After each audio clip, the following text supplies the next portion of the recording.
నేను రంజిత్ మనుషులు లేపేయడం మొదలెట్టా. కానీ మెయిన్ ప్రాబ్లం అది కాదు. అసలు విషయం ఏంటంటే వాళ్ళ పని నాకు హెల్ప్ చేయడం కాదు. అందుకే నేనే వాళ్ళని గ్రాడ్యువల్గా రంజిత్ని ఐసోలేట్ చేశాను. ఫ్రస్ట్రేషన్ నటించాను. Assalamualaikum sahabat, apa kabar? Semoga selalu sehat dan bahagia. Terima kasih sudah setia bersama SLMT TV. Mudah-mudahan Tuhan Yang Maha Esa memberi rezeki yang berlimpah ruah dan juga berkah untuk sahabat semua. SLMT TV kembali menemani sahabat dengan alur cerita film pilihan. Kali ini SLMT TV akan menceritakan alur film berjudul V. Film ini menceritakan tentang pembalasan dendam seorang militer yang istrinya mati dibunuh dalam keadaan hamil. Bagaimanakah kisah pembalasan dendamnya? Simak alur ceritanya di sini aja ya. Ingat selalu untuk klik like, komen, share, dan juga subscribe. Kalau sudah, langsung saja kita masuk ke alur ceritanya.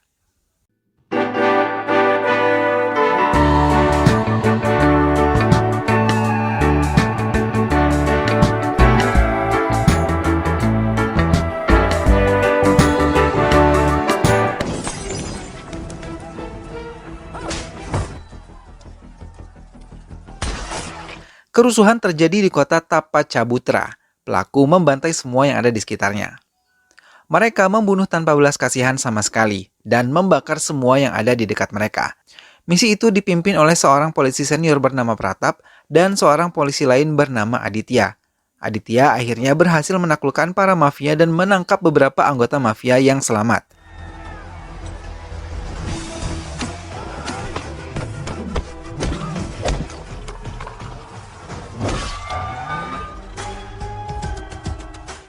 Aditya kemudian menjadi bintang di kepolisian. Ia mendapat banyak penghargaan atas keberhasilannya menjaga negara. Aditya kemudian berkenalan dengan seorang gadis bernama Aporva, seorang gadis cantik dan juga cerdas lulusan ilmu psikologi yang bercita-cita menjadi seorang penulis. Pratap yang ditemukan tewas membuat Aditya berniat menyelidikinya. Saat berkunjung ke rumah Aporva, ia menceritakan tentang kematian Pratap dan sekaligus bertanya apakah Aporva mengenali Pratap. Aporva mengatakan ia sempat melihat Pratap di kafe. Namun saat ia sudah mulai dekat, Aporva mendapat berita Pratap tewas dibunuh.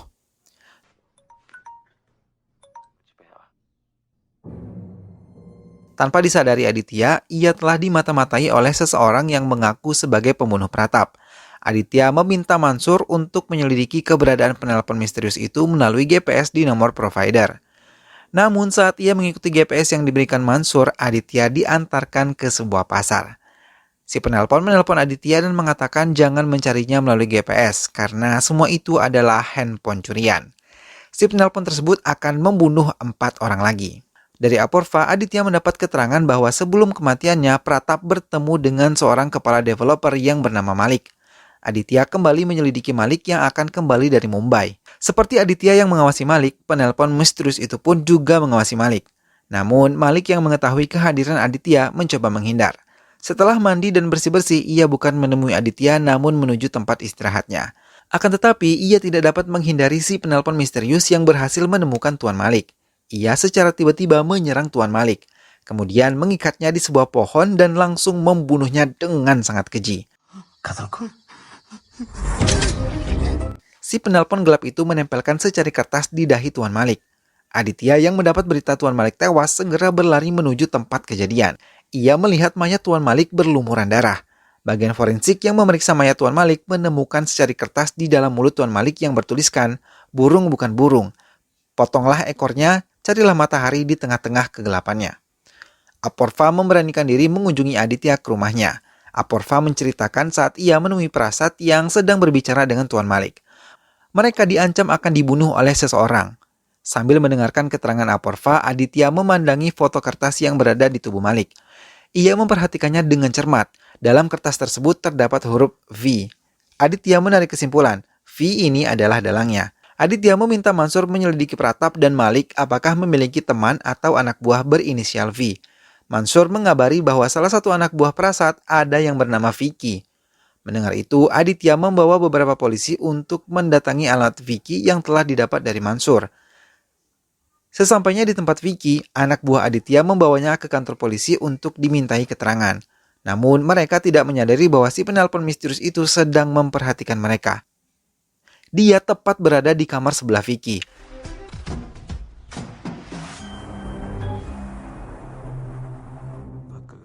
Setelah dibawa ke kantor polisi, Vicky memberikan kesaksian bahwa sama seperti Aporva. Aditya mendengarkan rekaman si penelpon kepada Vicky untuk mendengarkan suaranya. Vicky menjawab suara itu adalah orang yang ia maksud. Si penelpon misterius tersebut sudah pergi ke Mumbai menggunakan bus.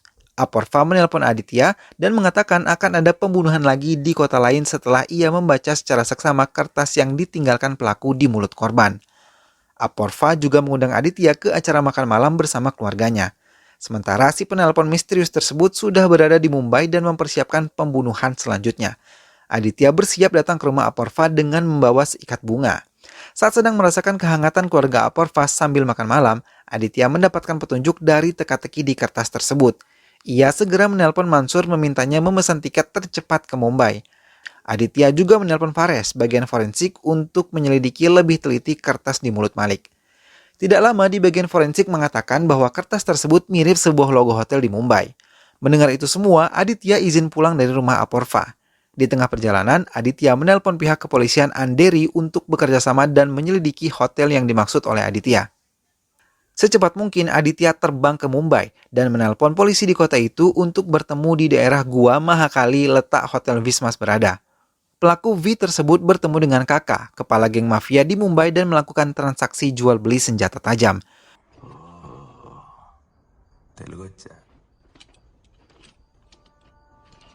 Namun tanpa diduga, V menyerang seluruh anak buah kakak dan terakhir ia membunuh kakak dengan sangat keji.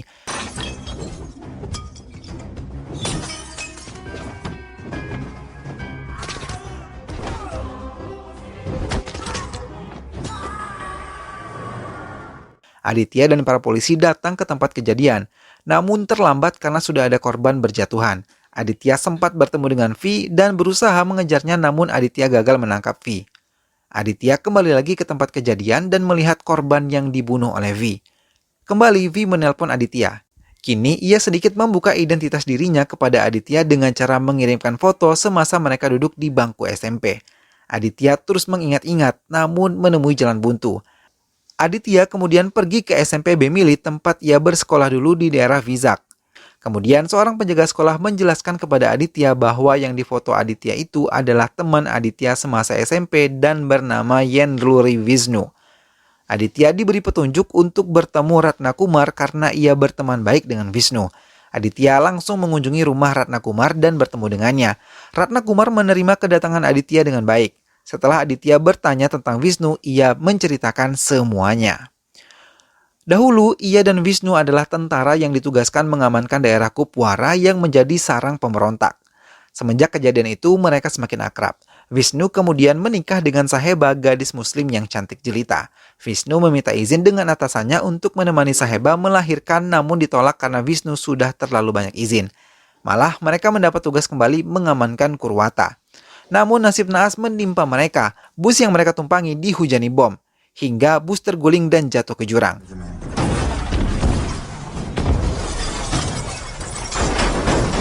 Kejadian itu membuat kedua kaki Ratna Kumar terluka parah dan harus diamputasi.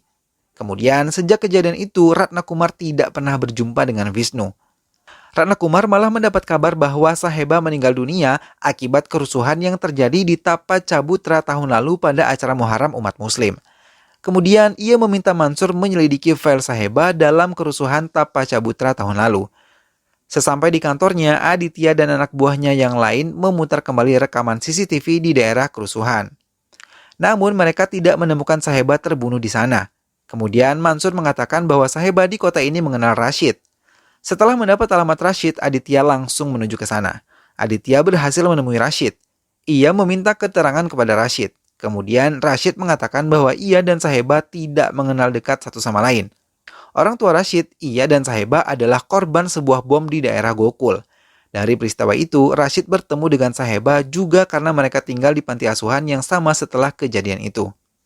Rashid terakhir bertemu dengan Saheba saat acara Muharram di Tapa Cabutra. Kemudian terjadi kerusuhan, ia bersembunyi dan mengira Saheba pun bersembunyi menyelamatkan diri. Rashid mengatakan bahwa Saheba mau ke toko emas. Semenjak itu, ia tidak pernah lagi bertemu dengan Saheba. Aditya dan Mansur pergi ke toko emas yang ada di daerah Tapa Cabutra. Ia menemui langsung pemiliknya dan meminta keterangan saat kerusuhan itu terjadi. Aditya juga menunjukkan foto Saheba, namun si pemilik toko tidak mengingat semua pengunjung yang datang. Pun rekaman CCTV dihapus setiap bulannya. Aditya meminta anak buahnya untuk mengawasi toko emas dan pemilik tokonya. Saat V menelpon kembali, Aditya langsung membeberkan identitas V. Aditya pun menjelaskan bahwa V membantai semua orang karena kematian Saheba di peristiwa kerusuhan tahun lalu. Maka Adityalah yang berhak menyelidiki peristiwa itu kembali dan akan menghukum berat dalang dari itu semua. Namun V tidak mempercayainya. Ia menganggap Aditya hanya anjing penjaga dari semua koruptor yang ada di kota itu, yang selalu melindungi musuh dalam selimut negara. Anak buah Aditya memberi info kepadanya bahwa ada seorang wanita separuh baya yang mereka curigai. Aditya segera meminta mereka menyelidiki data diri dan alamat si wanita tersebut. Setelah mendapatkannya, Aditya dan Mansur langsung mendatangi rumah wanita tersebut yang bernama Ramani. Ternyata ia adalah istri pemilik toko emas. Ramani menceritakan bahwa ia memiliki asrama selama 5 tahun belakangan ini. Asrama itu ia beri nama Rumah Wanita Kalpataru, di mana di dalamnya adalah wanita-wanita yatim piatu dan berasal dari jalanan. Di asrama tersebut, Ramani memberi pendidikan kepada mereka. Namun Ramani juga menjual mereka kepada pejabat-pejabat negeri ini sebagai pemuas nafsu mereka. Sedangkan Pratap adalah polisi yang melindungi usahanya dan sebagai imbalannya, Ramani harus hidup bersama dengan Pratap memenuhi nafsu bejatnya. Tapi tiba-tiba salah satu anak dari asrama bernama Ayes melihat dan menyaksikan sendiri temannya Kalyani diperkosa oleh 3 orang sekaligus. Kemudian Ayes merekam kejadian tersebut dan melarikan diri dari asrama. Ayes melarikan diri menemui Sadik Hasan, seorang pemberani di kota Tapacabutra, yang terkenal selalu melindungi orang-orang miskin dan anak-anak yatim piatu. Ayes menceritakan yang terjadi pada dirinya dan memberikan video tersebut dari HP-nya. Namun setelah melihat rekaman tersebut, ia mengubah niatannya. Sadik Hasan melihat dan mengenal salah satu pelaku pemerkosaan itu adalah Ranjit, anak menteri dalam negeri. Sadik Hasan kemudian berencana memeras Mendagri dengan meminta uang sebanyak 500 miliar dan meminta jatah proyek yang sedang berjalan sebanyak 25% atau jika tidak ia akan menyebarluaskan video tersebut di dunia maya. Mendagri mengatakan semuanya kepada Ranjit anaknya. Ranjit meminta negosiasi dengan Sadik Hasan. Namun di balik itu Ranjit berencana menghabisi Sadik Hasan. Namun ia tidak mau mengotori tangannya sendiri. Maka ia berencana membuat kerusuhan di upacara Muharram untuk membunuh Sadik Hasan. Ranjit mengajak semua gangster yang ada di daerahnya sekaligus mengajak mafia dari Mumbai yang diketuai oleh kakak. Semua berjalan sesuai rencana. Sadik Hasan tewas dalam peristiwa itu, dan Ranjit menjarah semua isi rumah Sadik Hasan. Ayes berlari dan bersembunyi di antara puing-puing kerusuhan hingga Pratap melihat Ayes. Namun saat bersamaan ia pun melihat Aditya. Maka Pratap meminta Ramani untuk mengalihkan Aditya sementara Pratap meminta anak buahnya mengejar Ayesha. Mereka berhasil menangkap Ayesha dan membunuhnya dengan kejam serta membakarnya. Saat Aditya menanyakan tentang Saheba, Ramani tidak mengenal atau melihat Saheba dalam kerusuhan itu. Ramani mengatakan ketiga pelaku dalam video tersebut adalah anak Mendagri Ranjit, kepala perkumpulan berlian Syarat Chandra, dan kepala developer Tuan Malik. Aditya meninggalkan rumah Ramani setelah mendapatkan semua keterangan yang dibutuhkan. Aditya kemudian berpikir Wisnu telah membunuh Pratap, Malik, dan kakak. Kemudian akan membunuh Syarat dan juga Ranjit. Aditya mengingat kode terakhir yang ditinggalkan di tubuh kakak berhubungan dengan Syarat. Aditya dan anak buahnya menyelidiki data-data tentang Syarat. Syarat berhasil ditemukan lebih dahulu oleh Wisnu yang tengah berkencan dengan gadis lain bernama Catherine.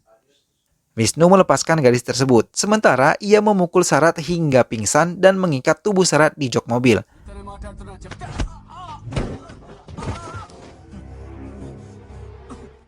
Semua tangan dan kakinya diikat serta mulutnya disumpal. Wisnu kemudian melelehkan sebuah besi di dekat mobil Syarat. Sementara Aditya yang mendapatkan data-data Syarat mendatangi rumah istrinya dan meminta beberapa keterangan darinya. Istri Syarat mengatakan bahwa suaminya dan Ranjit sudah berteman sejak kecil. Sementara itu, Wisnu menyiksa Syarat dengan menuangkan besi panas yang telah meleleh ke mulut Syarat hingga ia tewas dengan sangat mengerikan.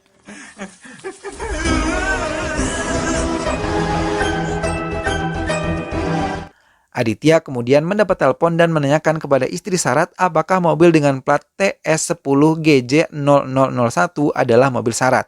Istri Syarat mengiyakan pertanyaan Aditya tersebut. Pada pagi harinya, Aditya mendatangi tempat kejadian.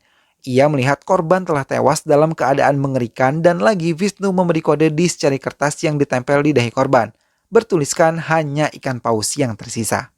Aditya kembali ke kantornya dan menyimpulkan di depan atasannya bahwa V adalah dalang dari semua pembunuhan keji ini. Semua korbannya itu adalah orang-orang yang harusnya bertanggung jawab terhadap kerusuhan tahun lalu. Aditya juga menceritakan tentang petunjuk terakhir yang berhubungan dengan Ranjit karena ia akan mengadakan pesta ulang tahun di pulau pribadinya di daerah Thailand. Maka Aditya meminta atasannya untuk bisa mengizinkannya mempunyai tim khusus di bawah komandonya untuk menangkap Wisnu. Atasan Aditya akhirnya menyetujuinya. Wisnu telah tiba lebih dahulu ke Thailand dan langsung menuju Pulau Paus di mana pesta Ranjit akan digelar. Sampai di Pulau Paus, ia melihat penjagaan yang sangat ketat di dalamnya. Namun tanpa membuang waktu, ia langsung menembaki mereka. Pesta pun berubah menjadi mencekam.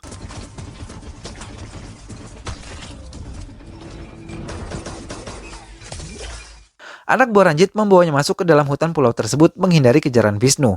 Wisnu masuk ke dalam hutan dan menghabisi semua anak buah Ranjit serta dengan mudah menemukan Ranjit.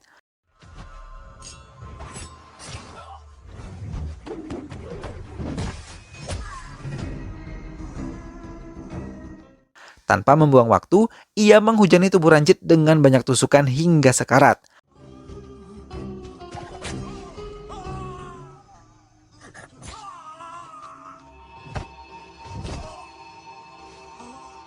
Dan terakhir, Wisnu memenggal kepala Ranjit dan membiarkannya begitu saja di dalam hutan.